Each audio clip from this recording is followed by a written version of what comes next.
Esse vídeo traz informações básicas sobre a interpretação do hemograma e vamos começar com o eritrograma. O hemograma é um dos exames mais solicitados, é um exame muito simples, de fácil execução, de um custo bem baixo e que nos traz uma visão geral de como está a saúde sistêmica do nosso paciente. E ele pode nos direcionar a sugerir hipóteses diagnósticas, assim como nos nortear na solicitação de outros exames complementares. E no hemograma completo, nós podemos avaliar a quantidade de glóbulos vermelhos de hemácias, a quantidade de glóbulos brancos de leucócitos, realizar a contagem diferencial dentre esses leucócitos, a quantidade de plaquetas e ainda podemos avaliar de um modo qualitativo como estão essas células. E além disso, nós também podemos avaliar a fase plasmática do sangue, a fase líquida do sangue, que é o plasma. Se esse sangue ele for coletado com anticoagulante, nós teremos o sangue total. E se esse tubo permanecer em repouso ou ser submetido a uma centrifugação, nós teremos a separação das fases do sangue. Uma fase mais sólida, que é uma fase mais pesada, onde nós teremos as células, e uma fase líquida, onde a gente não tem célula, é a parte mais leve do sangue. Nessa parte que é o plasma, que é a parte mais leve, que compõe aí aproximadamente 55% do sangue, nós temos a sua maioria é água, 91,5%, o restante de proteínas como albumina, globulina, fibrinogênio e outras proteínas, que inclusive podem ser dosadas no plasma sanguíneo, e outros produtos, como por exemplo os eletrólitos, os nutrientes, os gases, algumas substâncias reguladoras, vitaminas, restos de produtos metabólicos. Então, todos eles também podem ser dosados por meio do plasma sanguíneo. E na fase sólida do sangue, nós temos as células. Então, nós temos as células vermelhas, que compõem aí os nossos glóbulos vermelhos, as hemácias. Nós temos os glóbulos brancos, que são formados por neutrófilos, linfócitos, monócitos, eosinófilos e basófilos. E nós também temos as plaquetas. Todos esses elementos podem ser quantificados no sangue. E como se faz o processamento do sangue para a realização do hemograma? Então, toda vez que o sangue for coletado para a realização do hemograma, ele deve ser coletado nesse tubo que contém um anticoagulante chamado EDTA, que ele é um quelante de cálcio e impede que esse sangue seja coagulado. E esse sangue ele é submetido à leitura em um aparelho chamado de citômetro de fluxo, que faz a contagem das células, a dosagem de hemoglobina, a determinação dos índices hematimétricos, que vai nos mostrar a qualidade dessa célula. Além disso, deve ser feita um esfregaço sanguíneo por meio de uma gota do sangue colhido, para que o profissional que esteja fazendo o hemograma faça a leitura do esfregaço sanguíneo, compare com a leitura realizada pelo aparelho e também faça a leitura de algumas alterações que pode ser que o aparelho não consiga detectar e deve ser liberado esse resultado em um laudo. Portanto, o citômetro de fluxo ele faz a seguinte leitura. Ao aspirar o sangue, essas células entram para dentro do aparelho em fila indiana. E em uma determinada altura do aparelho existe um laser e esse laser vai ser emitido na célula. E de acordo com a sua reflexão, a reflexão dessa luz, nós podemos então avaliar o tamanho dessa célula e nós podemos avaliar o grau de complexidade dessa célula, ou seja, se é uma célula granulocítica ou não, se tem grânulos, se tem núcleo, quantos núcleos, se esse núcleo toma conta do citoplasma, qual é o tamanho dele. E, portanto, esse aparelho ele é calibrado para que ele reconheça por tamanho e complexidade interna qual célula que ele está fazendo a leitura. E assim, ao realizar essa leitura, ele joga todos esses dados para o computador e o computador traduz esses dados em histogramas ou gráficos. Então, nós temos aqui um gráfico de histograma mostrando a distribuição das plaquetas. por tamanho. Vejam que essas plaquetas são restos celulares e, portanto, um elemento de menor tamanho no sangue. A curva de distribuição das hemácias, aqui estão as hemácias, e elas são distribuídas normalmente nesse tamanho de 80 a 100 femtolitros. E a curva de distribuição dos leucócitos. Como nós temos vários leucócitos, linfócitos, basófilos, neutrófilos, eosinófilos e monócitos, que se diferenciam por tamanho e por complexidade interna, nós temos essa distribuição leucocitária. E aí, esse é um laudo, por exemplo, que aparece para a gente na tela do aparelho que faz o hemograma. Então, nós temos nesse histograma a leitura das hemácias dos glóbulos vermelhos, onde nós temos uma distribuição dos glóbulos vermelhos no seu tamanho normal, que está em vermelho. Se a gente for olhar aqui nesse lado que existem os números absolutos lidos, a gente vê que todas essas avaliações em relação ao sangue, às hemácias de forma específica, estão também em vermelho, além aqui da dosagem de hemoglobina. Aqui nós temos em amarelo a leitura das plaquetas, da quantidade de plaquetas, está em amarelo, e aqui também nos dados absolutos nós temos também a cor amarela. Nesse outro, nós temos um histograma de plot, ou seja, cada pontinho que a gente vê aqui é uma célula, e aqui é a distribuição dos leucócitos. Como nós temos leucócitos de tamanhos diferentes e graus de complexidade diferentes, nós podemos perceber células em locais diferentes desse gráfico. Então, aqui em amarelo, nós podemos perceber que são células grandes e de alta complexidade, que incluem aí os granulócitos. Então, a gente pode ver aqui em amarelo os neutrófilos. Bem aqui em pouquinho, a gente vê uma cor mais verde, que são os eosinófilos. Aqui, intermediário entre tamanho e complexidade, a gente vê os monócitos. E aqui a menorzinha e baixíssima complexidade, os linfócitos. Então, ao mesmo tempo que a gente tem os dados absolutos, nós também podemos fazer essa comparação e análise pelos gráficos. E essas são as células sanguíneas. Então, esse aqui é uma figura, né, de uma foto, na verdade, de um esfregaço sanguíneo, onde nós podemos observar as hemácias. As hemácias maduras, elas não possuem núcleo, ou seja, esse vazio, essa parte mais clara é um vazio, a hemoglobina está ao redor, porque o núcleo foi expulso para dar lugar à hemoglobina. Então, nós temos aqui as células vermelhas, as hemácias. Nós temos as plaquetas, que são esses restos celulares, aqui o desenho das plaquetas, e o restante os leucócitos. Entre os leucócitos, nós temos aqui os neutrófilos segmentados, que são esses, o núcleo segmentado, ou ele pode aparecer em forma de bastão, que é uma célula mais imatura que o segmentado.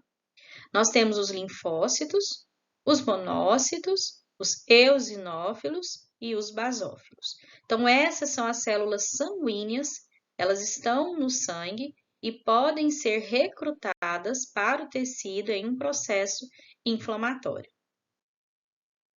Essa figura é para ilustrar que as células maduras que estão na corrente sanguínea devem ser pequenas. Percebam que todo o processo de estágio de maturação, enquanto ela passa por esses estágios de maturação, a depender aqui de qual for a linhagem, as células são muito grandes, se iniciam muito grandes, e com o processo de maturação elas vão diminuindo de tamanho. Então, quando a gente olha o esfregaço sanguíneo e a gente pode perceber células grandes, isso já é um sinal de alerta de que a medula está liberando células muito grandes e imaturas na corrente sanguínea. Células imaturas podem não ter função efetiva. O certo é termos células maduras e pequenas na corrente sanguínea, de um tamanho normal, que são pequenas na corrente sanguínea. Esse é um laudo de hemograma completo, onde a gente tem o estudo da série do eritrograma, que são das hemácias, e a dosagem de hemoglobina. Nós temos aqui o leucograma, que é o estudo da quantificação dos leucócitos, e do plaquetograma, que são das plaquetas. Então, vamos começar nesse vídeo com o eritrograma. Bom, os eritrócitos são as hemácias, e elas possuem justamente essa morfologia, com vazio no centro, e a hemoglobina ela é toda distribuída ao redor desses eritrócitos. Esses eritrócitos, uma vez que a gente olha no hemograma e a gente vê que a contagem de eritrócitos está abaixo do valor de referência, nós dizemos que o paciente tem uma hipoglobulia ou uma eritrocitopenia ou uma eritropenia. Ao contrário, quando os eritrócitos o valor está acima do valor de referência, nós falamos que existe uma poliglobulia, ou uma eritrocitose, ou uma policitemia. E aqui é só para ilustrar uma hemácia com núcleo, é um eritroblasto, ela é chamada de eritroblasto, o que não é normal aparecer na corrente sanguínea em condições normais. Se o profissional visualizar alguma dessas células lá no esfregaço, isso tem que ser relatado, que tem um significado clínico muito importante, né? O porquê que a medula está liberando hemácias imaturas na corrente sanguínea com o núcleo. Bom, o valor de eritrócitos e o valor de hematócrito, eles podem se relacionar. O que é o hematócrito? Ele é a proporção de hemácias, a quantidade de hemácias em relação ao volume total. Então, é a proporção de hemácias em relação ao volume total de sangue. Portanto, nós temos aí quase que 45% a 47% do hematócrito, é o valor normal, em relação ao volume de plasma, volume de sangue total. E como o número de hemácias pode, então, interferir no hematócrito, assim como o tamanho dessas hemácias pode interferir nesse valor de hematócrito, nós temos essa fórmula. O hematócrito é o número de hemácias vezes o seu tamanho, VCM é um índice hematimétrico, que a gente vai ver ainda nesse vídeo, dividido por 10. Portanto, o hematócrito é a proporção de hemácias em relação ao volume total de sangue. Se o número de hemácias pode variar, o hematócrito também vai variar. Então, nós temos aqui alguns exemplos, né? Nós temos aqui um paciente, se o paciente tiver um número de hemácias no valor de referência, dentro daquela variação, né, do valor de referência, nós temos um hematócrito normal, já que o hematócrito é a proporção de hemácias em relação ao volume total. Então, aqui aproximadamente 45% é o normal. Se o paciente possui uma hipoglobulia, ou seja, uma contagem de eritrócitos abaixo do valor de referência, nós podemos ter aí duas condições diferentes, ou uma perda de produção ou aumento da destruição. Seja qualquer for uma delas, eu tenho um número de eritrócitos abaixo do valor de referência. Portanto, eu posso ter um hematócrito diminuído. Já se eu tenho na poliglobulia um aumento da produção de hemácias, eu posso ter então um hematócrito aumentado, já que o hematócrito é a proporção de hemácias em relação ao volume total de sangue. Portanto, o número de eritrócitos vai interferir no valor do hematócrito. Lembrando que a gente tem que fazer ênfase em relação ao sexo, né? Mulheres possuem uma concentração de hormônios sexuais femininos, os estrógenos, maior que os homens. E o estrógeno, ele tem como uma das vias de inibir a eritropoese. Então, por isso que as mulheres podem ter um hematócrito reduzido em consequência da diminuição da produção de hemácias. E nos homens, o hormônio masculino, principalmente aqui a testosterona, ele é um hormônio indutor de eritropoese. Portanto, nos homens a gente pode ter um hematócrito aumentado em decorrência do aumento da produção de hemácias. Além disso, é conhecido que a testosterona inibe uma proteína chamada epicidina. A epicidina é uma proteína que segura o ferro, para o ferro não ser usado. Como a testosterona inibe a ação da epicidina, o ferro é liberado e, portanto, eu tenho mais matéria-prima para a construção de hemoglobina, para a construção de hemácias, o que também justifica uma eritropoese aumentada. E lembrando que mulheres pós-menopausa, por ter uma diminuição dos hormônios estrogênios, pode ter então um hemograma muito mais próximo ao hemograma de um homem, por exemplo. Bom, e nessas condições onde eu tenho um aumento ou uma diminuição da produção de hemácias, quais as perguntas nós podemos fazer? Numa condição que eu tenho uma hipoglobulia ou uma eritropenia ou uma eritrocitopenia, que é a contagem de hemácias abaixo do valor de referência, nós devemos fazer as seguintes perguntas. Será que esse paciente não está produzindo? É uma perda na produção ou ele está destruindo hemácias? É um aumento da destruição. Na perda da produção, é normal a gente ver isso nas doenças renais crônicas, já que o rim, por exemplo, é um órgão que produz a eritropoetina, que é o hormônio que induz eritropoese. E isso prejudica a eritropoese, prejudica a produção de hemácias. Se ele tem uma doença renal, tem uma diminuição desse hormônio. Portanto, a eritropoetina é um hormônio que, ao se ligar em seu receptor, lá na medula óssea, induz a produção de hemácias. Há uma fosforilação e ativação de fatores de transcrição desse receptor que induz a eritropoese. Se esse paciente tem uma baixa produção ou não tem produção da eritropoetina, há diminuição da produção de hemácias. E quando eu tenho um aumento da destruição, isso pode acontecer nas anemias hemolíticas, por exemplo, uma anemia hemolítica autoimune, onde eu tenho produção de anticorpo contra a hemácia. E com isso, o sistema complemento do sistema imunológico, as proteínas do complemento da resposta imune podem ser ativadas na presença de anticorpo. A via clássica, então, do complemento é ativada, induzindo a lise dessas hemácias e, portanto, a sua destruição. Então, isso pode acontecer nas anemias hemolíticas, sejam elas autoimunes, ou por uma agressão, por uma infecção, ou presença de toxinas. E isso leva à diminuição da quantidade de hemácias que é lido lá no hemograma. A gente tem que chamar a atenção que para qualquer uma dessas condições, que eu tenho perda de produção ou aumento da destruição, eu vou ter um hematócrito reduzido, porque o hematócrito é a proporção de hemácias em relação ao volume total de sangue. Outra coisa que a gente tem que chamar a atenção são nas condições onde eu posso ter uma contagem de hemácias baixa, mas isso pode ser falso. O que pode acontecer? Por exemplo, nas hipervolemias. Nas hipervolemias, o paciente, por exemplo, está hiperidratado, ou ele recebeu uma infusão endovenosa de um medicamento, líquido, ele recebeu soro fisiológico na veia e, portanto, vai acontecer uma hemodiluição, as hemácias estarão diluídas. E nesse braço, a gente não pode fazer a coleta de sangue para fazer um hemograma, porque nesse braço, no vaso endotelial, está cheio de líquido e essas hemácias estão hemodiluídas. Portanto, a contagem de hemácias pode realmente dar baixa, mas isso é falso. Na gravidez, é uma condição fisiológica que a grávida aumenta o volume plasmático, portanto, ela fica realmente hemodiluída. Então, com o aumento do volume plasmático, a contagem de hemácias realmente pode dar diminuída.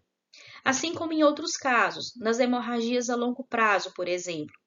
Nesses casos, a gente consegue repor o volume plasmático muito mais rápido do que repor as células perdidas. A medula óssea é muito mais lenta na produção de células para a gente repor durante uma hemorragia que o volume plasmático. Então, o volume plasmático ele é reposto mais rápido e pode acontecer uma hemodiluição. Assim como nas insuficiências cardíacas, insuficiências renais, por exemplo, por uma congestão. Há uma congestão hídrica e aumento do volume plasmático, também induzindo uma hemodiluição. E nessas condições, então, que eu tenho uma contagem de hemácias abaixo do valor de referência, uma outra pergunta que a gente pode fazer é em relação à funcionalidade da medula óssea. Porque a medula óssea ela pode estar hipoproliferativa, não conseguindo produzir eritrócitos, ou ela até que produz hemácias, ela consegue produzir, mas tem algo que impede, que impeça que ela faça essa produção. Então, por meio dessa pergunta, a gente faz a solicitação do exame de reticulócito. Então, é importante a gente fazer esse exame para a gente ver se a medula óssea tem capacidade de produzir hemácias. Por exemplo, quando eu tenho uma eritropoese prejudicada, ou seja, eu não consigo ter o hormônio, por exemplo, a eritropoetina, para produzir hemácias, portanto, qualquer célula do processo de maturação dessa hemácia tem sua produção prejudicada, inclusive os reticulócitos. Então, nesse caso, nós temos aí uma contagem de reticulócitos diminuída. Já quando eu tenho aumento da destruição, o problema não é na produção. Qualquer célula, em qualquer estágio de maturação dos eritrócitos, pode ser produzida. O problema está sendo em outro lugar, por exemplo, na destruição das hemácias. Então, nesses casos, no aumento da destruição, nós temos uma medula óssea hiperproliferativa e, portanto, nós temos aqui uma reticulocitose, uma contagem de reticulócitos aumentada.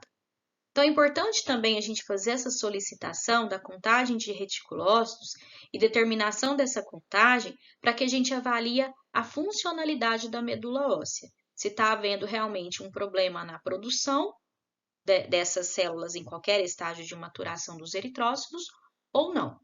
Esse exame é um exame à parte, contagem de reticulócitos, e não faz parte do hemograma, porque é utilizado outro meio de coloração, que é o azul de Cressil brilhante, e não é o kit de coloração que a gente usa para ler o esfregaço sanguíneo no hemograma. Agora, a gente tem outra condição, que é um aumento da contagem de hemácias no hemograma, que é uma poliglobulia ou uma policitemia. Nas poliglobulias, o que a gente pode ter? Uma poliglobulia fisiológica. Dá um exemplo quando a gente tem uma indução de uma eritropoetina aumentada. O paciente ele foi viajar para um país de alta altitude, lá o oxigênio é rarefeito e, portanto, o rim é sensível à hipóxia e ele, então, com a taxa de O2 bem baixa, ele é sensível e o rim aumenta a produção do hormônio da eritropoetina, que vai agir na medula óssea, aumentando a produção de hemácias. Portanto, a eritropoetina, uma vez aumentada, vai agir nos seus receptores da medula óssea e induzir o aumento da produção de hemácias. Então, esse paciente, no seu país de origem, ele tinha um hematócrito normal. Quando ele viaja a esse país de alta altitude, com o aumento da produção de hemácias, o seu hematócrito aumenta.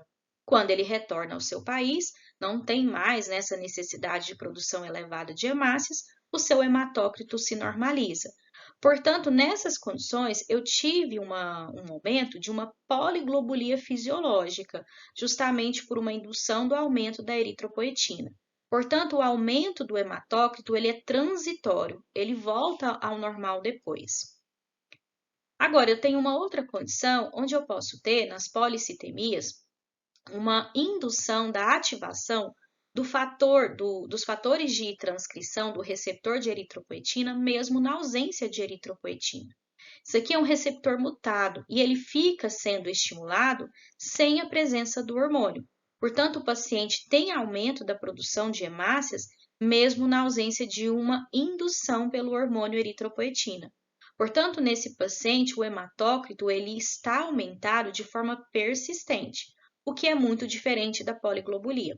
Por isso é consenso dizer que poliglobulia, esse termo, nós utilizamos para essas condições fisiológicas e a policitemia para condições realmente de doenças. Nós temos policitemias primárias, que é esse exemplo que eu dei, em relação a uma mutação no receptor da eritropoetina, ou policitemias adquiridas, secundárias, que pode ser, por exemplo, por uma insuficiência renal, pulmonar, cardíaca, que ela foi então adquirida. Mas nesses casos, o hematócrito ele fica persistentemente aumentado. E a gente tem que dar ênfase nas condições de policitemias falsas, onde eu não tenho, por exemplo, uma alteração no hormônio, na eritropoetina. Por exemplo, quando o paciente ele perde plasma, seja numa desidratação, num choque, ou no aumento da diurese, numa diarreia, então ele está perdendo líquido. Se o hematócrito é a proporção de hemácias em relação ao volume total de sangue, se o paciente perde volume plasmático, naturalmente nós temos um hematócrito aumentado por uma hemoconcentração. Mas isso é falso, porque quando ele repor esse plasma e se hidratar de novo, o hematócrito volta ao normal. Isso só aconteceu por uma hemoconcentração. Em relação à dosagem de hemoglobina, a hemoglobina ela sofre pouquíssima variação como o hematócrito sofre. Então, o hematócrito ele sofre muita alteração, inclusive fisiológica. Algumas alterações fisiológicas podem falsear o seu valor. Por isso que ele não é um bom parâmetro para a gente avaliar a anemia. Um bom parâmetro de avaliação de anemia é a hemoglobina, é a dosagem de hemoglobina. E a hemoglobina ela pode ser relacionada com o número de hemácias. Assim, naturalmente, um paciente que tem uma poliglobulia, um aumento da produção de hemácias, ele vai apresentar uma dosagem de hemoglobina realmente aumentada. Assim como o paciente que tem uma baixa concentração, uma baixa quantidade de hemácia, naturalmente ele vai ter uma baixa dosagem de hemoglobina. E é claro que a pergunta que a gente deve fazer é se essa quantidade de oxigênio está sendo levado para os tecidos, né, para as células, é suficiente para a oxigenação desses tecidos? O paciente, ele apresenta ou não sintomatologia? Ele se queixa de falta de ar? Ele está hipocorado ou não ao seu exame físico? Então, essa pergunta deve ser feita. A Organização Mundial de Saúde, então, mostra que para a gente classificar como anemia, uma mulher deve apresentar uma hemoglobina abaixo de 12, uma grávida abaixo de 11 gramas por decilitro e o homem abaixo de 14. Esses são os parâmetros de anemia pela Organização Mundial de Saúde. Aqui nós temos um caso clínico, que ele é um caso do teste Progresso de 2019, que os alunos de medicina fazem aí em nível nacional. A mãe de uma criança de 10 anos com insuficiência renal crônica, dialítica, está preocupada, pois sua filha tem anemia e sempre fez transfusão de sangue. A paciente está estável, anictérica, sem febre, sem adenomegalias, sem visceromegalias e sem perdas sanguíneas. Exames apresentados nessa consulta mostraram a hemoglobina de 8,4, que isso realmente é anemia, né? Hematócrito de 25, o hematócrito está baixo, o hematócrito normal aí entre 40% e 45%, um pouquinho até mais baixo para mulheres, porque realmente as mulheres têm uma contagem de hemácias mais baixa, mas 25% realmente é muito baixo. Realmente essa criança pode estar com um número de hemácias baixas para dar um hematócrito tão baixo. Reticulócitos baixo, com anisocitose, hemácias em alvo e alguns dacriócitos. A gente vai chegar à interpretação desses termos aqui.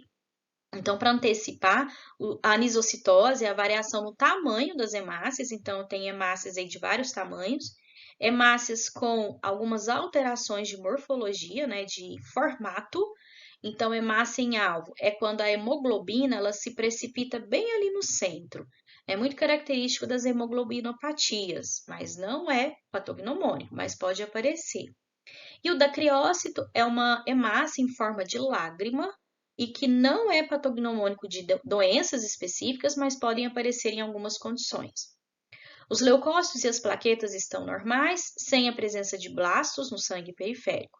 A ferritina está até aumentada e o ferro sérico está normal de acordo com o valor de referência. Em relação ao caso, qual a explicação para a anemia dessa criança? Letra A, aumento da destruição periférica das hemácias. Quais são os parâmetros para a gente avaliar que existe, então, um aumento da destruição? Se tem aumento da destruição, esse paciente está com uma hipoglobulia. Eu não tenho o valor de hemácias, mas eu já posso sugerir que tem sim um valor de hemácias abaixo do valor de referência, porque o hematócrito está muito baixo e eu tenho anemia. Mas será que essa hemácia está sendo destruída? A paciente está nictérica. Se for por uma destruição, né, se fosse por uma destruição, nós teríamos a liberação do grupo M das hemoglobinas e esse M seria convertido em bilirrubina e que a gente poderia ver nas mucosas, né, numa determinada concentração, a gente pode ver a bilirrubina impregnada nas mucosas e essa paciente não tem icterícia. O outro valor também, outro dado que me exclui uma anemia hemolítica, né, por destruição das hemácias, é o reticulócito baixo. Nas anemias hemolíticas, nós teríamos uma estimulação da medula óssea para produzir mais hemácias para repor aquelas hemácias que estão sendo destruídas. Portanto, eu teria um aumento do processo maturativo dos eritrócitos. Portanto, o reticulócito é uma célula que está lá no processo de maturação das hemácias e estaria aumentado, estaria com reticulocitose, o que não é o caso. Portanto, não é essa a alternativa. Letra B. Problema na formação das cadeias da hemoglobina. Eu tenho algum parâmetro que me diz que pode ser uma hemoglobinopatia, por exemplo, uma talassemia? Eu não tenho esses parâmetros aqui. Apesar de que no caso clínico me mostrou a presença de hemácias em alvo. Não me falou aqui a quantidade, mas uma ou outra em algum laudo de hemograma pode ser até normal. Quando aparecem pequenas quantidades, às vezes o profissional nem relata para não confundir o clínico.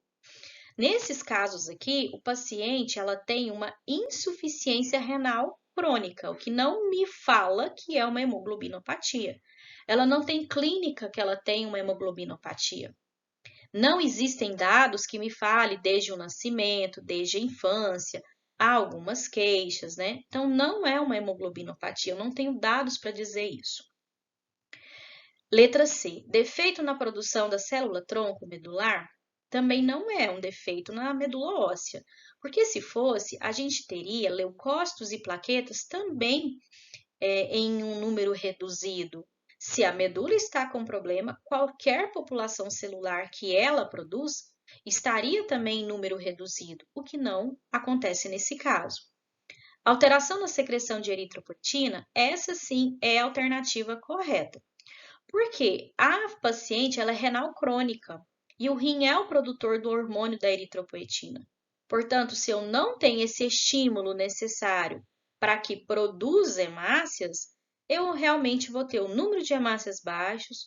Com isso, eu tenho uma redução da concentração de hemoglobina, a dosagem de hemoglobina é baixo. E eu não tenho reticulocitose porque eu não tenho a estimulação do processo de maturação dos eritrócitos. Portanto, até o reticulócito estaria baixo. Então, a alternativa certa é a letra D, alteração na secreção de eritropoetina. Nesse outro caso, eu só trouxe para a gente fazer essa comparação em relação à reticulocitose. A falta da reticulocitose num defeito na produção, na diminuição da produção de hemácias, e a reticulocitose, a presença da reticulocitose na anemia hemolítica. Então, eu vou chamar atenção para esses dados e não para outros dados aqui desse caso. Aqui é uma paciente gestante de 36 anos, ela está com quadro de hipertensão e fazendo tratamento com metildopa. Após 2 semanas de tratamento, ela retornou apresentando dispneia e fadiga. Após a realização de exames laboratoriais, foram observados os resultados. Então, realmente, a gente vê uma anemia, né? A dosagem de hemoglobina está baixa, tem um hematócrito baixo, portanto, deve ter um número reduzido de hemácias para poder diminuir esse hematócrito, apesar de que aqui eu não tenho número de hemácias.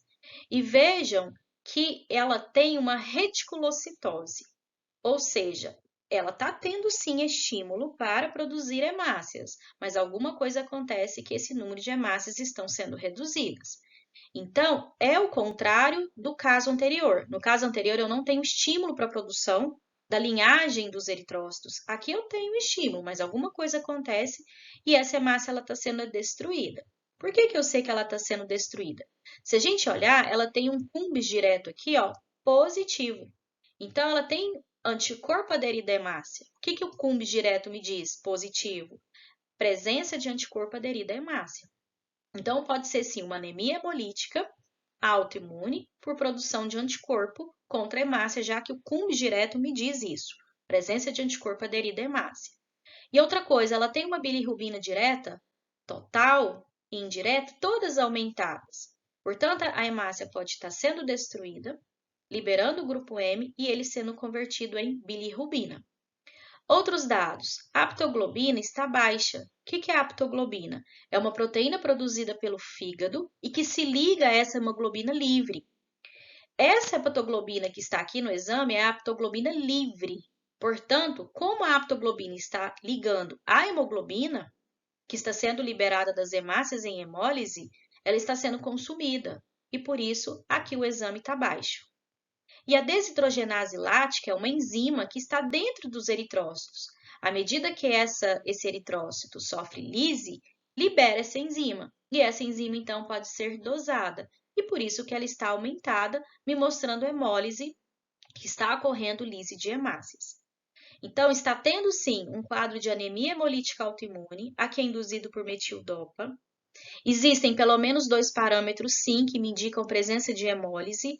A gente vê o cumbis direto positivo, a gente vê a bilirrubina aumentada. São 2 parâmetros, pelo menos, que me dizem presença de hemólise. Outros, aptoglobina consumida, desidrogenase lática aumentada e a reticulocitose. A aptoglobina é uma proteína de fase aguda produzida no fígado. A única coisa errada aqui é porque é produzida no fígado e ela se liga reversivelmente à hemoglobina proveniente de hemólise. E aqui é um dado de técnica em si, né, que somente quem é de laboratório vai saber, que o CUMB direto ele pode ser realizado sim usando antissoros comerciais mono e poliespecíficos.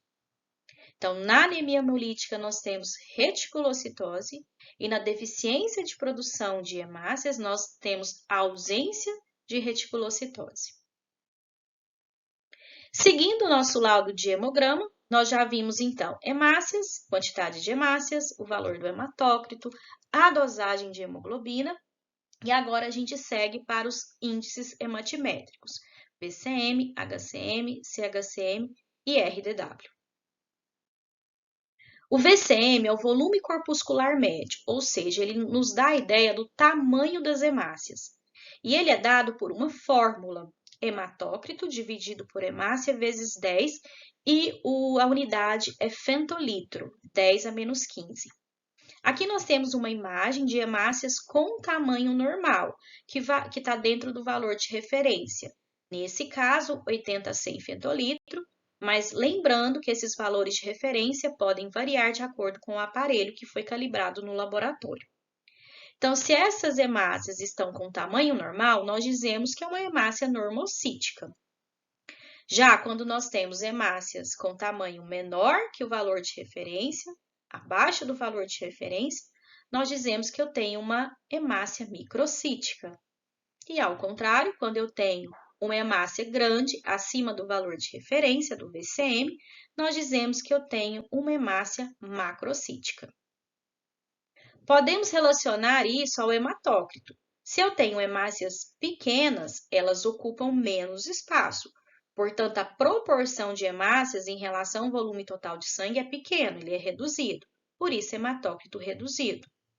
Já ao contrário, quando eu tenho hemácias muito grandes, elas ocupam mais espaço e, portanto, a proporção de hemácias parece ser maior em relação ao volume total de sangue. O hematócrito está aumentado nesses casos. Portanto, aqui também a gente verifica que o hematócrito pode sofrer variação, inclusive pelo tamanho das hemácias, não só pelo número das hemácias, pela quantidade de plasma sanguíneo, mas também pelo tamanho das hemácias. Em relação ao RDW, o RDW me diz a variação no tamanho das hemácias. Ou seja, se eu tenho nessa lâmina populações homogêneas, ou todas são de tamanho normal, ou todas as hemácias são de tamanho grande, ou todas as hemácias estão em tamanho pequeno. Portanto, são populações homogêneas. Não existe variação no tamanho. Portanto, eu digo que eu não tenho anisocitose. Valor de referência abaixo de 14%, a depender do equipamento. Agora, se eu tenho o exemplo dessas lâminas, nessas lâminas eu posso ver hemácias de tamanhos variados, inclusive até de formatos variados. Então, eu tenho uma hemácia muito pequenininha aqui, microcítica, eu tenho hemácias macrocíticas, eu posso ter que hemácias no tamanho normal, a mesma coisa aqui nessa figura. Então, eu tenho variação de tamanho. Portanto, eu tenho anisocitose. É o termo dado para a gente observar que existe variação de tamanho. E o valor desse RDW deve ser acima de 14%.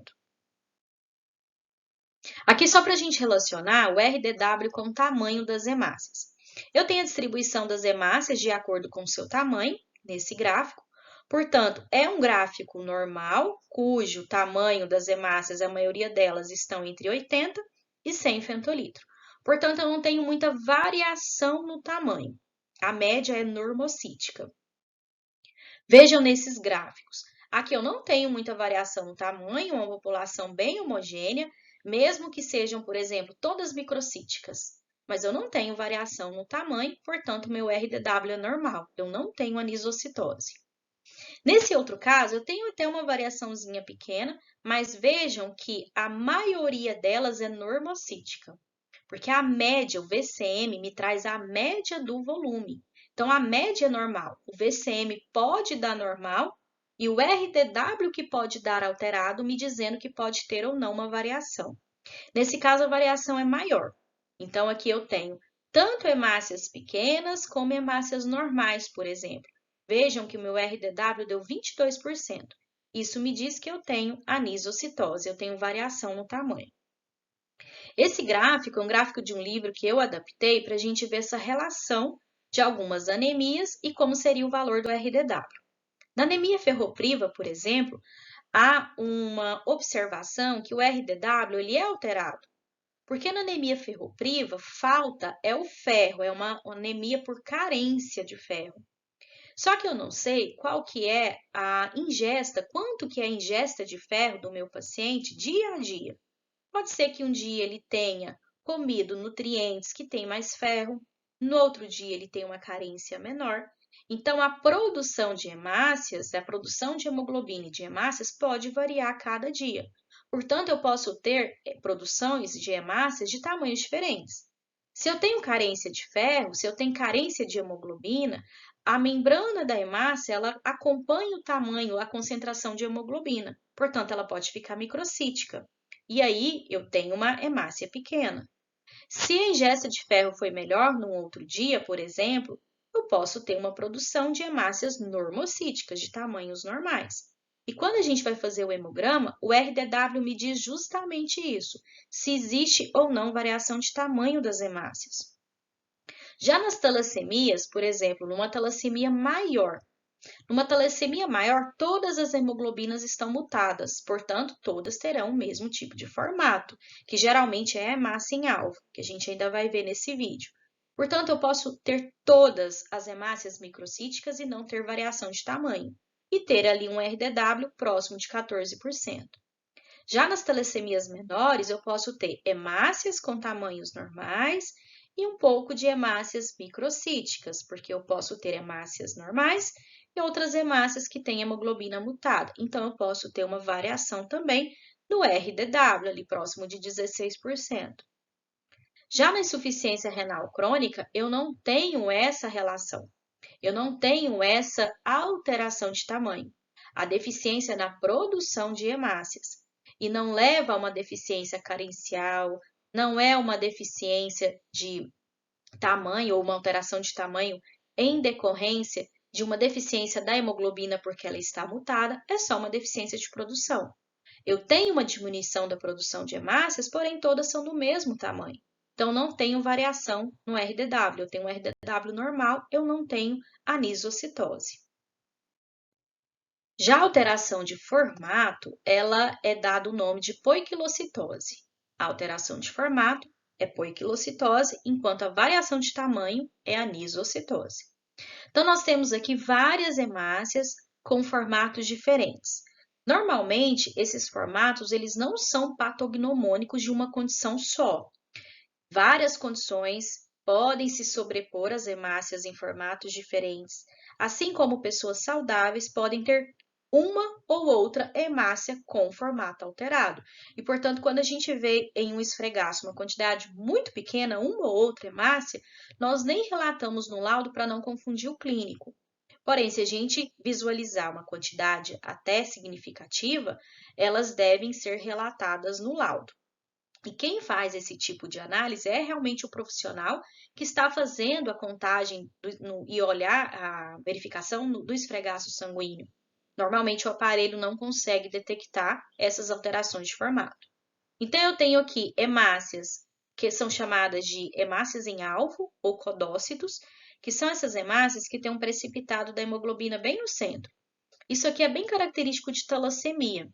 Nas talassemias, nós podemos ter mutações nas globinas, alfa ou beta. E aí, essa hemoglobina mutada, ela se precipita no centro. Normalmente, as hemoglobinas ficam ao redor, né? E um vazio aqui no centro. Mas nas talassemias, por ser uma hemoglobina mutada, ela fica ali precipitada no centro. Por isso que é chamada de hemácia em alvo. Nessa outra aqui, nós temos uma hemácia que tem um vazio aqui no centro, em formato de boca, né, um formato diferente, que foi chamado de estomatócito. E aliado a isso, nós temos algumas hemácias com núcleo aqui. Aqui é um fragmento de hemácia, que é chamado de esquizócito. Aqui é uma hemácia em forma de lágrima, que é chamada de dacriócito. Não é patognomônico, mas pode acontecer, pode aparecer numa talassemia menor também, pode aparecer numa anemia falciforme, mas essas alterações devem ser relatadas para o clínico associar com o exame clínico do paciente. Aqui nós temos algumas hemácias, e nessa aqui também, que nós temos uma morfologia diferente da membrana das hemácias, parecendo tampinha de garrafa. São os acantócitos e equinócitos. Podem aparecer em algumas insuficiências renais, e não é patognomônico, né, de determinadas condições, mas pode aparecer nas insuficiências renais. Quando, por exemplo, a gente tem uma lesão renal, e a hemácia deve passar pelo tecido renal. Então, pode ser que apareça nessas condições. Aqui nós temos a hemácia em alvo, que é chamado de drepanócitos, ou que é muito característico das anemias falciformes. Essa sim, quando ela aparece, a gente sabe sugerir a hipótese diagnóstica, né? Que a hemácia em alvo, ela é característica da anemia falciforme. Aqui nós temos uma hemácia que tem um fragmento aqui, foi retirado, né? A ausência de um fragmento aqui da hemácia, que é chamado de queratócito ou hemácia em elmo. Aqui nós temos hemácias em forma de elipse ou em forma oval, eliptócitos e ovalócitos. E aqui nós temos uma hemácia em forma de esfera. Nesse caso, nós temos uma condição chamada esferocitose hereditária, que há uma mutação na membrana da hemácia e deixa em forma de esfera, inclusive até concentra muito a hemoglobina aqui dentro da hemácia. Então, essa é uma condição também que pode ser patognomônica da esferocitose hereditária. O que eu quero chamar a atenção que não só o VCM, não só o RDW vão alterar o hematócrito. Também o hematócrito pode ser influenciado pelo formato das hemácias. Então, hemácias com formatos diferentes, com alteração de formato, pode também aumentar ou diminuir o hematócrito. Os outros índices hematimétricos são HCM e CHCM. Esses avaliam a concentração de hemoglobina. Então, o HCM é a hemoglobina corpuscular média, como se fosse o peso da hemoglobina dentro da hemácia, a concentração da hemoglobina dentro da hemácia. Ele nos é dado pela fórmula hemoglobina dividido por hemácia vezes 10 e a unidade é picograma. O CHCM é a concentração de hemoglobina corpuscular média pelo hematócrito. Então, é a concentração em 100 ml de sangue. Por ser 100 ml de sangue nessa proporção, e é dado pela fórmula hemoglobina dividido pelo hematócrito vezes 100. Portanto, ele é influenciado pelo hematócrito, e a unidade pode ser picograma, grama por decilitro ou grama porcentagem. Então, nesse esfregaço, nós temos as hemácias com uma coloração das hemácias normais, então com uma concentração de hemoglobina normal. Vejam que essas hemácias estão bem coradas. Então, nós dizemos que ela está normocrômica. Se essa hemácia estiver com um valor abaixo, um resultado abaixo do valor de referência em relação a esses parâmetros, e ela está descorada, a gente olha o microscópio e realmente vê que a hemácia está descorada, nós dizemos que ela está hipocrômica. E ao contrário, quando ela está muito corada, nós dizemos que ela é hipercrômica. E a gente tem que ter um cuidado muito importante para falar que é uma hipercromia. Porque a hipercromia, na verdade, ela não existe. Aqui nós temos hemácias que parecem que estão microcíticas, que elas estão pequenas. Uma hemácia pequena, ela vai concentrar mais hemoglobina mesmo. E aí, ao olhar ao microscópio, a gente pode então visualizar como se ela tivesse hipercrômica, mas na verdade uma hemácia pequena concentra mais hemoglobina no seu interior. Não há aumento da produção de hemoglobina dentro de uma única hemácia. Nós podemos ter uma dosagem de hemoglobina aumentada em decorrência do aumento da produção de hemácias, mas ter maior conteúdo de hemoglobina dentro de uma hemácia, isso não existe. A produção de hemoglobina ela é sempre a mesma, é uma produção X, não há aumento da produção de hemoglobina dentro de uma hemácia. Por isso que a hipercromia ela é falsa. Num outro caso que a hipercromia também é falsa, quando a gente vê macrocitose. Normalmente, uma hemácia macrocítica, ela tem uma membrana mais grossa. E aí a luz do microscópio demora um pouquinho mais para passar por dentro dessa hemácia, o que parece que ela está mais corada. Então, lá nas anemias macrocíticas, a hemácia está macrocítica, parece que ela está hipercrômica, mas isso também é falso. Portanto, a gente vai fazer agora algumas atividades em eritrograma, para a gente então aplicar esses conhecimentos nos casos clínicos. Caso 1. Quando a gente vai avaliar um hemograma, eu indico que se inicie pelo eritrograma no parâmetro de hemoglobina. Depois a gente classifica essa anemia, se houver ou não, pelos índices hematimétricos, e aí a gente segue para a quantidade de hemácias e o valor do hematócrito. Fica mais fácil de a gente fazer essa análise. Então, nós temos aqui uma anemia, porque a dosagem de hemoglobina está abaixo do valor de referência, e essa anemia é do tipo microcítica, porque a hemácia está pequena, o VCM está abaixo do valor de referência, mas eu tenho uma anisocitose, eu tenho uma variação de tamanho, o que me diz que a média das hemácias realmente é pequena, porém eu posso ter hemácias de outros tamanhos. O RDW me fala justamente isso. A anisocitose me mostra variação no tamanho das hemácias. Então, é uma anemia microcítica com anisocitose. Se nos laudos de hemograma vocês observarem os gráficos, é legal que a gente olhe os gráficos. Por exemplo, esse gráfico aqui de hemácias, ele me mostra uma distribuição de hemácias aqui no tamanho normal e aqui um pouco de hemácias microcíticas. Esse não é o laudo, né? Não é o gráfico deste laudo, é um gráfico de um livro que eu retirei, mas é interessante que vocês observem os gráficos. Aqui já me mostra uma anisocitose. Eu tenho tanto hemácias no tamanho normal, quanto hemácias microcíticas, abaixo aqui do valor de referência em relação ao seu tamanho. E eu tenho também uma anemia hipocrômica. Se a gente olhar o HCM e o CHCM, estão abaixo do valor de referência, o que me fala sobre concentração de hemoglobina. E ao olhar o esfregaço sanguíneo, é confirmado essa hipocromia. As hemácias estão descoradas.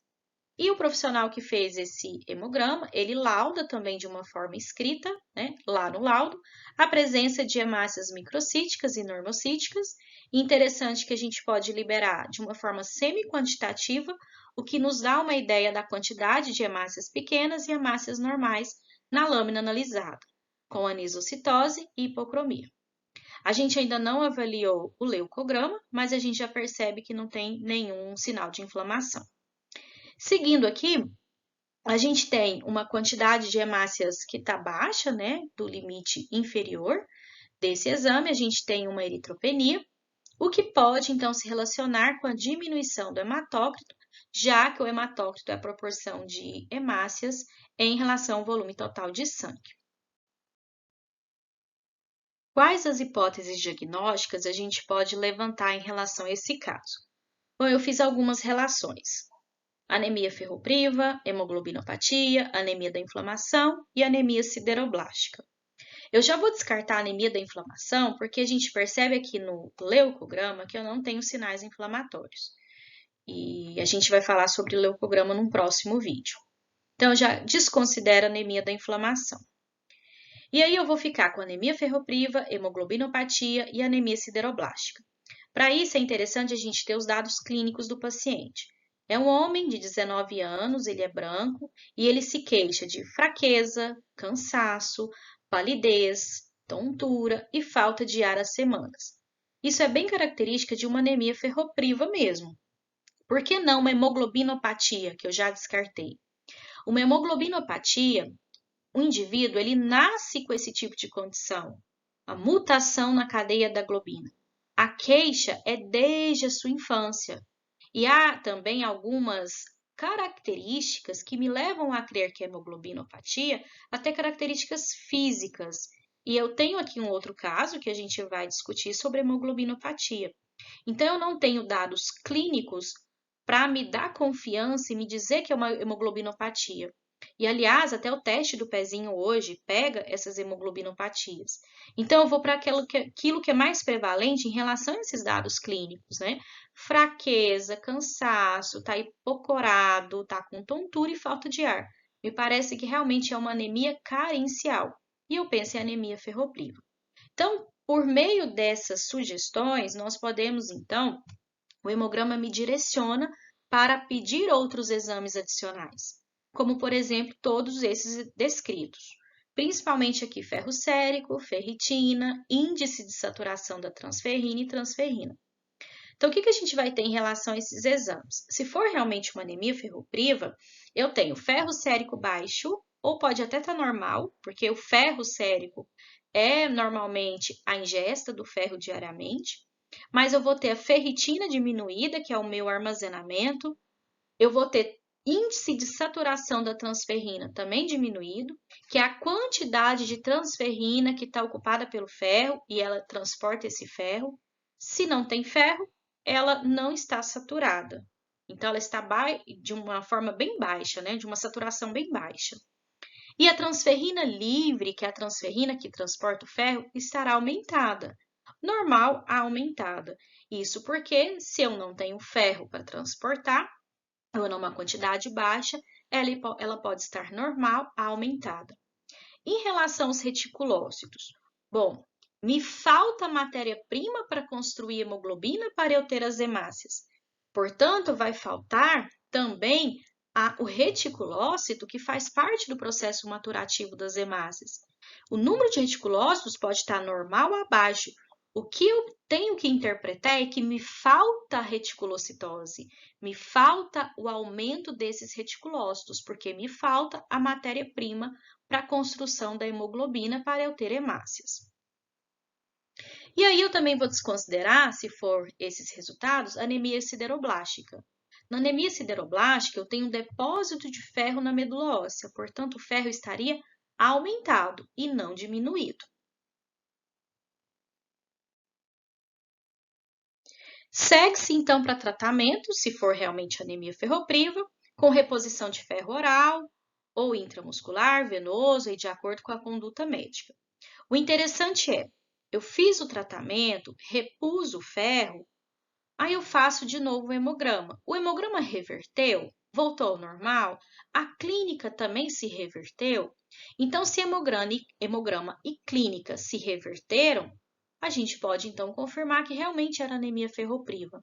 Mas não, pode ser que não aconteça de melhorar. Então, a gente tem que continuar a investigação. E outras hipóteses podem ser questionadas. Por exemplo, uma gastrite por uma Helicobacter pylori. Então, para isso, para a gente avaliar essa perda sanguínea por essa infecção gástrica, é necessário que se peça uma endoscopia gástrica digestiva, uma biópsia gástrica para fazer análise. Ou uma perda de sangue por outras vias, pode ser sangue nas fezes, presença de hemorroida ou não. Então, existem outras condições que podem levar a esse mesmo quadro laboratorial e ao mesmo quadro clínico. Interessante, então, saber que se fez a hipótese, chegou a essa hipótese, fez o tratamento e tudo se normalizou, a clínica e o hemograma, ótimo, então deve ter sido mesmo essa hipótese diagnóstica. Se não, continue a investigação. Eu tenho um outro caso clínico, que é o caso 2, e aí a gente vai avaliar o hemograma daquela forma que eu falei, primeiros parâmetros de anemia. Então, vamos para a hemoglobina. Aqui eu tenho uma anemia, está bem próximo ao valor inferior, mas para homem, né? É masculino, então é uma anemia. Vamos classificar essa anemia microcítica. O VCM está baixo, não tenho anisocitose e ela está hipocrômica. Então, eu tenho uma anemia microcítica e hipocrômica, que foi, então, confirmado pelo laudo realizado pelo profissional que realizou a leitura do esfregaço sanguíneo. E eu tenho uma clínica de estudante de medicina, masculino, 22 anos, falta de concentração aos estudos é a queixa dele, sonolência, ele tem baixa ingesta de carne vermelha e tem uma palidez discreta. As hipóteses diagnósticas levantadas pode ser a própria anemia ferropriva. Ou se não, eu posso pensar também em baixa ingesta de nutrientes, né? Já que ele faz baixa ingesta de carne vermelha, pode-se fazer baixa ingesta de outros nutrientes. Será que ele tem uma hipocloridria? Pacientes que têm baixa quantidade de HCl no estômago faz uma digestão ruim, assim como pacientes que não conseguem mastigar de forma efetiva, a digestão é ruim, portanto, há uma baixa absorção de nutrientes.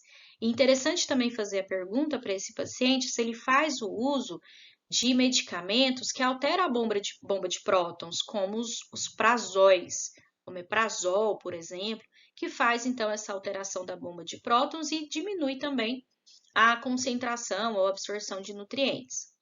A mesma forma, pensar em algum prejuízo ou uma injúria intestinal, que é muito importante para a absorção dos nutrientes no intestino, se há perda de sangue oculta por outras vias, excesso de toxinas, alguns medicamentos podem induzir então a diminuição do ferro ou a diminuição da construção da hemoglobina, consequentemente diminuição da produção de hemácias. E o hipotiroidismo também deve ser avaliado, já que a gente precisa de ferro também para a construção, para o desenvolvimento dos hormônios tiroidianos. Então, há necessidade também de se investigar pelos hormônios TSH, T3, T4, a avaliação de hipotiroidismo. No caso 3, nós temos uma anemia. Essa anemia é microcítica, tem anisocitose e é hipocrômica. Na verdade, é o mesmo hemograma passado, né, do caso 1. E nós temos aqui, então, um quadro, um esfregaço sanguíneo com um laudo completamente diferente, né? Nós temos aqui o que me parece hemácias em alvo. Hemácias que eu tenho precipitado de hemoglobina bem no centro delas. E eu tenho uma clínica de criança de 5 anos, masculino, branco. Essa criança é muito quietinha, tá fraca, apresenta palidez, tem uma icterícia em mucosa, em características físicas, baixa estatura, dedos largos, alterações nos ossos da face, o maxilar é maior que a mandíbula, dentes de baixa implantação.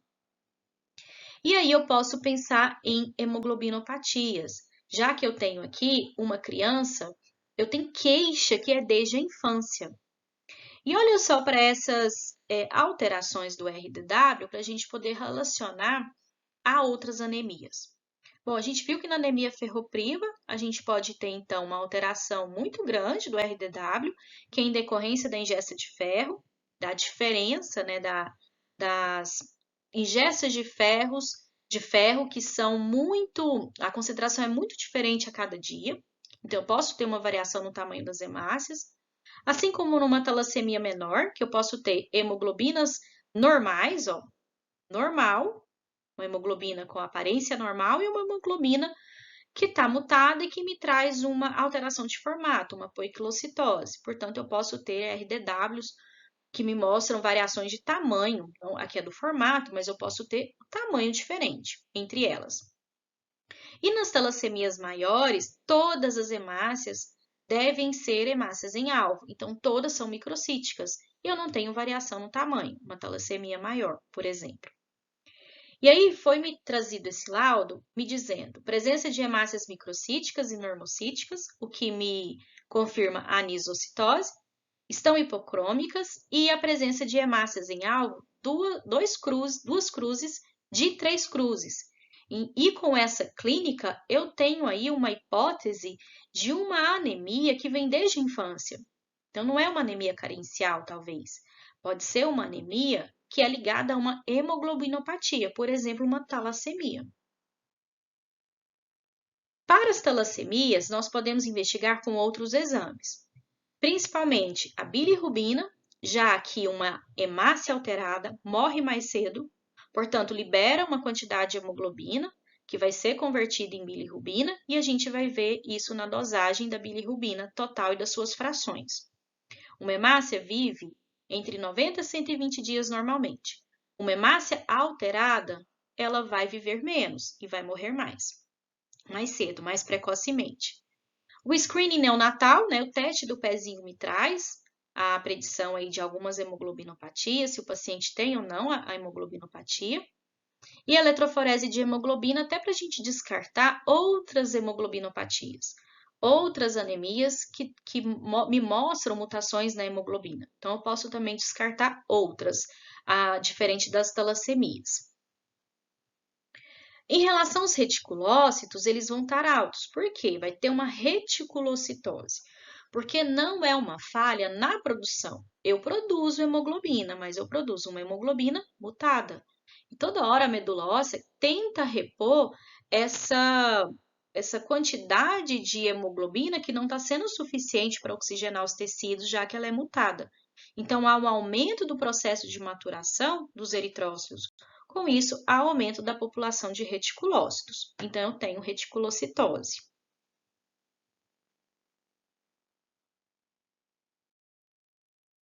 Bom, eu juntei aqui o caso 1, o caso 2 e o caso 3, porque pode ser qualquer um desses casos, pode ser qualquer um dos dados laboratoriais com esses dados clínicos.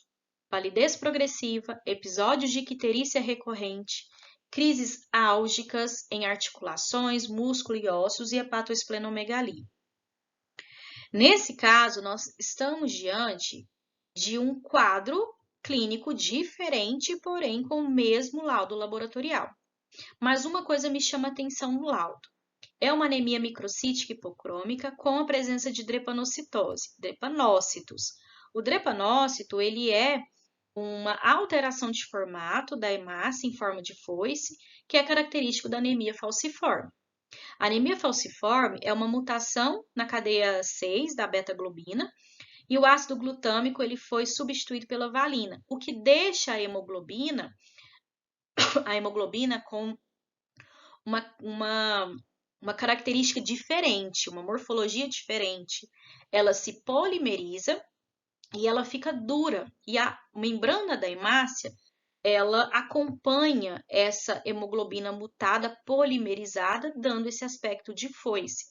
E é o que é chamado de hemoglobina S da anemia falciforme. E é muito perigoso esse tipo de hemácia alterada em forma de foice, que além dela morrer mais cedo, né, porque é uma hemácia alterada, ela pode se acumular nos vasos endoteliais e formando pequenas lesões endoteliais, que, lógico, em grande quantidade pode ter consequências mais graves para esse paciente. Podem ser formados trombos e esses trombos, em grande quantidade, podem se descolar do vaso endotelial e começar a viajar pelo sistema circulatório. E assim, exames adicionais podem ser realizados, já que o hemograma nos norteou para uma hipótese de anemia falciforme. Então, existe o teste de falcização, que na verdade é um teste de triagem, pouco é utilizado, porque existem outros testes, né, mais sensíveis que o teste de falcização, que induz hipóxia na hemácia para ela se polimerizar.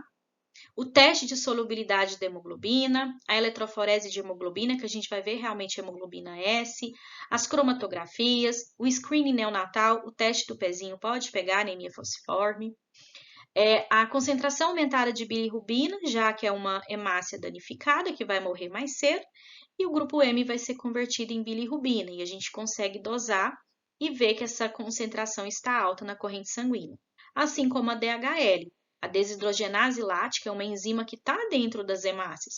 Uma vez essa hemácia sendo lisada, vai liberar o conteúdo de DHL.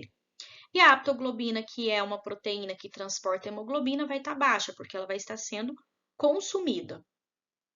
E claro que eu não tenho uma falha na produção de hemácias. Eu produzo, porém, uma hemácia com uma hemoglobina mutada. Portanto, eu tenho estímulo da medula óssea para produzir mais hemácias, para repor essas hemácias que estão morrendo, que estão danificadas, e, portanto, eu tenho estímulo à sua maturação. Portanto, eu tenho um aumento de reticulócitos. Por isso que a gente vê no exame de contagem de reticulócitos uma reticulocitose.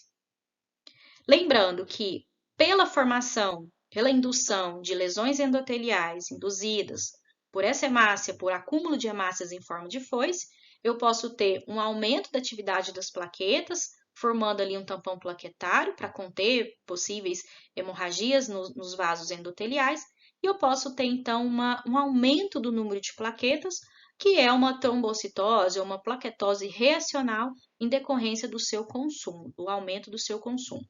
Posso ter uma diminuição pelo aumento do seu consumo, mas logo a medula óssea consegue repor porque ela está sendo consumida. Então, posso ter, nesses casos, uma plaquetose reacional. Temos aqui o caso 4, em que nós temos uma anemia. Essa anemia ela é macrocítica. Vejam que o VCM está acima do valor de referência. Então, é uma anemia macrocítica com anisocitose, tem uma variação de tamanho, que até me confirmada pelo laudo da leitura do esfregaço, presença de macrocitose e normocitose. Pelo valor de HCM e CHCM, nós temos aí um impasse. Nós temos uma hipercromia, que é dado pelo valor de HCM e o CHCM normal. Essa hipercromia ela não existe. Na verdade, se a gente for relembrar como se faz o cálculo do HCM, o HCM é hemoglobina dividido pela hemácia. Olha só o valor de eritrócitos, 1,7. Nós temos uma eritrocitopenia com hematócrito muito baixo. Quando a gente faz esse cálculo, então, de hemoglobina dividido pela hemácia, o número de hemácias que está lá no denominador dessa razão é muito baixo. Portanto, o resultado é um valor alto. Né? Quando a gente faz uma fração, uma divisão de um valor alto por um valor muito baixo, obviamente o resultado vai ser alto. Então, a gente tem um HCM alto, mas essa hipercromia ela não existe. Isso aí é um erro mesmo da equação por conter um número de hemácias muito baixo. O CHCM é o valor da hemácia, da hemoglobina, dividido pelo hematócrito. Então, eu tenho hemoglobina dividido pelo hematócrito. E eu tenho um hematócrito muito mais alto do que da hemoglobina. Então, a fração, o denominador, ele é um número mais alto que o numerador. Portanto, o resultado dessa fração vai ser realmente um número mais baixo que está me falando de uma hipercromia, o que é mais real. Se a gente até verificar aqui no laudo do esfregaço, o profissional que fez a leitura do esfregaço me disse hipocromia. Então, essa hipercromia ela não é verdadeira. Além disso, foi me falado aqui no laudo que existe uma poiquilocitose com presença de ovalócitos e dacriócitos, hemácias em formatos diferentes, 1% de hemácias com corpúsculos de Rowe e Joly, que são essas hemácias que têm esses pontinhos dentro, são hemácias com resquícios de RNA, que a gente vai entender o porquê, e 2% de eritroblastos, que são essas hemácias que têm núcleo no seu interior. Apesar da gente ainda não ter visto o leucograma e plaquetograma, já dá para a gente ter uma noção e a gente vai entender o porquê desse laudo. Existe uma leucopenia, com presença de neutrófilos hipersegmentados, e vamos entender o porquê, e uma trombocitopenia, então uma contagem de leucócitos abaixo do valor de referência e uma contagem de plaquetas abaixo do valor de referência. Verifique, então, que as 3 séries, eritrograma, leucograma e plaquetograma, estão alteradas. E nós dizemos que, então, existe uma pancitopenia, quando as 3 séries do hemograma estão alteradas. Além disso, temos os dados clínicos de um homem de 65 anos que relata cansaço extremo aos mínimos esforços, palidez, icterícia leve, náusea, hiporexia, ele está com falta de apetite, não está produzindo saliva, garganta seca e apresenta lesões cutâneas. Bom, a minha hipótese diagnóstica diante desse caso é anemia megaloblástica, justamente porque eu tenho uma anemia macrocítica e por todos os dados laboratoriais. Bom, na anemia megaloblástica, nós podemos ter por deficiência de B12 ou ácido fólico, por exemplo, e a B12, por exemplo, é uma vitamina que ela é muito importante para a introdução de folato nas nossas células.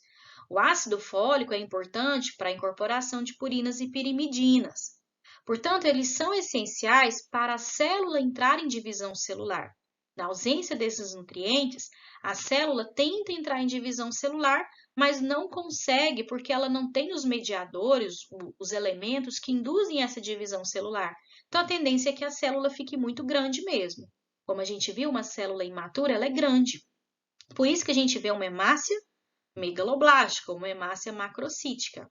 E assim também a gente vê alterações nas outras séries. uma leucopenia, uma presença de neutrófilos hipersegmentados, né? O neutrófilo ele quer maturar e ele fica tentando maturar. Como ele não tem os nutrientes essenciais para a divisão celular, o núcleo fica tentando, né, entrar em divisão celular, por isso que a gente vê esse núcleo hipersegmentado. Assim como a deficiência na produção de plaquetas. Então, a gente não tem um processo de maturação de todas as células, é uma alteração sistêmica. Tanto é que o paciente tem garganta seca, ele pode não estar produzindo saliva, ele não tem produção de suor suficiente, o que leva a um prejuízo da microbiota, inclusive da microbiota epitelial, o que pode favorecer a uma pele um pouquinho mais sem hidratação, que leva à predisposição de lesões cutâneas. Se o paciente não tem produção de saliva, né, a boca não está hidratada, consequentemente ele pode também ter perda de apetite, porque ele pode não estar conseguindo sentir o gosto dos alimentos. Então é uma alteração sistêmica mesmo. Então, o que me leva a pensar numa anemia megaloblástica, mas ela tem que ser investigada para a gente ver se é deficiência de B12 ou ácido fólico, ou a deficiência na absorção desses nutrientes. Por exemplo, é um estômago machucado, existe ali várias lesões, então os nutrientes não são absorvidos de forma adequada. Então, é necessário que se faça biópsia gástrica até para a gente investigar se tem anticorpo antifator intrínseco, que é extremamente importante para auxiliar na absorção dos nutrientes, né? Principalmente aí do ácido fólico, da vitamina B12. Então, se eu tenho anticorpo antifator intrínseco, eu vou destruir as células parietais e eu não vou conseguir absorver esses nutrientes. Então, todos esses dados, junto com os dados clínicos, que foi extremamente importante, eu posso chegar nessa hipótese de anemia megaloblástica que deve ser investigada para a reposição ou para a tentativa de regeneração desse tecido machucado. Então, ou suplementação das vitaminas, ou também a tentativa de reparo de um tecido do estômago que pode estar lesionado. Em relação aos reticulócitos, de novo, não é um problema na produção das hemácias, eu até que produzo, porém ela fica grande, porque eu não consigo fazer com que a célula mature, entre em divisão celular. Então, eu tenho uma tentativa da medulose de produção dos estágios de maturação dos eritrócitos. Portanto, eu tenho reticulócito, eu tenho um aumento deles, eu tenho uma reticulocitose. E aqui no caso 5, nós temos uma condição diferente, nós não temos anemia. Nós temos até uma hemoglobina acima do valor de referência, nós temos uma poliglobulia. E nós temos uma poliglobulia em decorrência de uma eritrocitose. Então, eu tenho um aumento na dosagem de hemoglobina por conta do aumento da produção de eritrócitos. E claro que vai aumentar o hematócrito.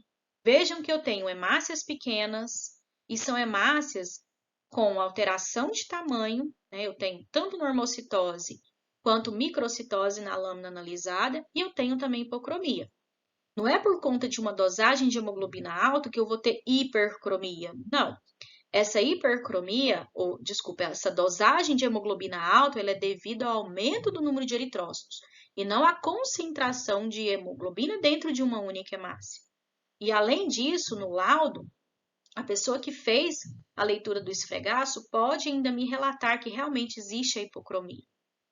Bom, aqui os leucócitos me diz no leucograma que eles estão aumentados, decorrência de uma neutrofilia, um aumento de neutrófilos, com um aumento da população jovem, são metamielócitos. Então, tem um desvio ali à esquerda do processo maturativo, com um aumento de células imaturas. Bom, quais as hipóteses diagnósticas podem ser, então, levantadas? Será que esse paciente está em uso de eritropoetina, o que faz aumentar os eritrócitos? A produção deles? Será que ele tem uma policitemia, seja uma policitemia primária, por uma mutação no receptor da eritropoetina, que estimula a produção de eritrócitos?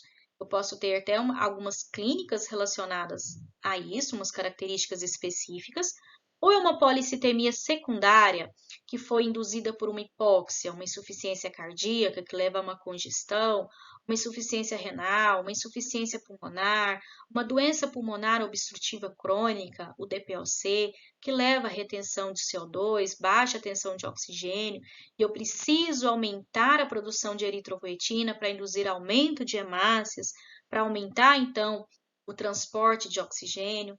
Será que um paciente com carcinoma renal, que induz aumento da produção de eritropoetina e, consequentemente, aumento da produção de hemácias?